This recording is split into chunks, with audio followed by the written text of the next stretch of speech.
আমি এই যে লাখ টাকা খরচ করতেছি, এই টাকাগুলি আমি কার নামে খরচ করতেছি, কাজে দিতেছি, এটা বোঝার জন্য তখন ভগবানকে বলছে, ভগবান তুমি আমাকে একটু দেখা দাও, আমি একটু দেখতে চাই।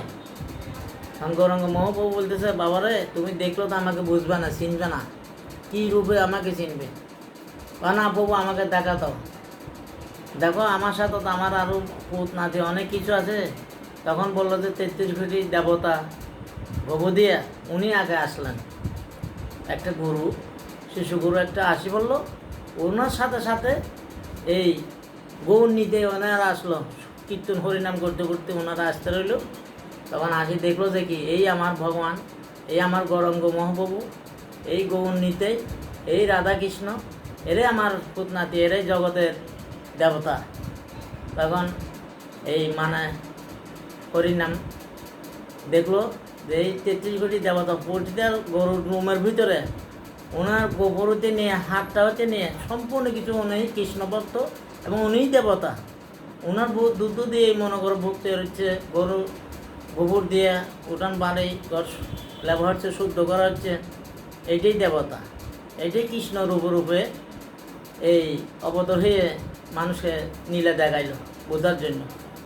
এই নীলা দিয়ে গৌরাঙ্গ মহাপ্রভু মৃদঙ্গ, মধুর মৃদঙ্গ সুর করতে লাগলো, প্রভুর অঙ্গ মৃদঙ্গ, এই গৌরাঙ্গ মহাপ্রভু হরির নাম, এইটাই দাদা, এইটা দিয়ে এই এখন ইস্কনারা সবাই মাঝে যখন শুনতে পারতো না, যারা হরিনাম করতেছিল, হরিনাম করতে করতে করতে করতে এখন দেখা যায় এদেরকে যখন গদা দিয়ে বার দিয়ে এদেরকে, এই তোমরা কেন কেন হরিনাম নিয়ে আসছে, এখন দেখা যায় এরাই ভাবো করে এরা কানতেছে, হরিনাম করতেছে, এই জগায় মাথায় এরাও হরিনাম নিতেছে। তখন যাই এদেরকে তুললো গে ইস্কন, হিন্দু প্রভুরা, ওনারা ইস্কনেরা এই প্রভুকে জগন্নাথের হাতে ধরে গৌর নিতে হরি বল ধ্বনি দিয়ে কীর্তন করতে লাগলো। সংকীর্তন এরা করতেছে, নাম কীর্তন করতেছে, এইভাবে পৃথিবীটা আসছে। এই গৌরাঙ্গ মহাপ্রভু উনি যে মানে যোগবদর কৃষ্ণকে দিয়ে কৃষ্ণ নীলা হিসাবে এই রাসলীলা মিলিয়ে দেখাচ্ছে, যা দেখো আমি যোগাবতর আসবো, কিন্তু কেউ চিনতে পারে না এইটাই ভগবান, এই গরুটাই ভগবান। সাধ্যকর্ম তো লাগবে, সব কিছুতে লাগে দাদা, বুঝছেন?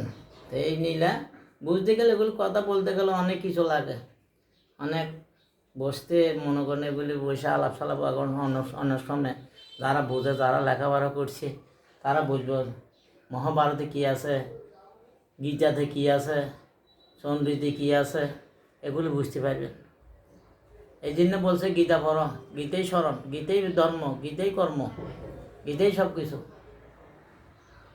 বুঝছেন? সকালে আমার ছোটো ভাই সুকুমার এখানে আসছে অমৃতা ভবনে, আমার মৃদঙ্গ ঠিক করে নিয়ে আসলো। ছোটোকাল থেকে তাদের দেখতেছি, আজকে ওকে একদম ছোটোকাল থেকে দেখেছি। আমাদের ছোটো ভাই সুবল এখন খুব খাগড়াছড়িতে থাকে, আমার ছোটো ভাইয়ের বন্ধু সহপাঠী, খাগড়াছড়িতে থাকে আমার ছোটো ভাই, সে এখন প্যারালাইসিস। তার ছোটো ভাই সুকুমল, আর বড় ভাই মেজো ভাইটা অমল, সে তো কিছুদিন আগে মারা গেল। অমল মারা গেল আজকে ক বছর, 2 বছর হলো।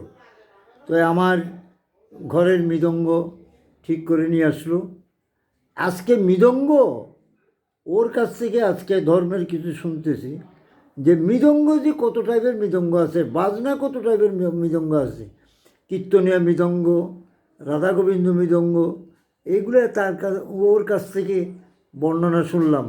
সত্যিই মানে আমার তার জ্ঞানের দেখে, হ্যাঁ, তার জীবনের অভিজ্ঞতা দেখে আমার খুবই ভালো লাগলো, খুবই ভালো লাগলো। সুকমল, তুমি ভালো থাকো, অমৃতা বর্মনে এসছো, দীর্ঘদিন পরে তোমার সাথে যোগাযোগ নাই, তুমি এখন, তবে আমার ভাইটা চোখে দেখে না, তার খুবই দেখে না, খুব হাঁটা চলাফেরা করতে খুবই অসুবিধা হয়। এক ছেলে আছে, সে চাকরি করে, যাও, তার চিকিৎসার জন্য আমি চেষ্টা করব, আমরা সহযোগিতা, তার চোখটা অপারেশন করার জন্য।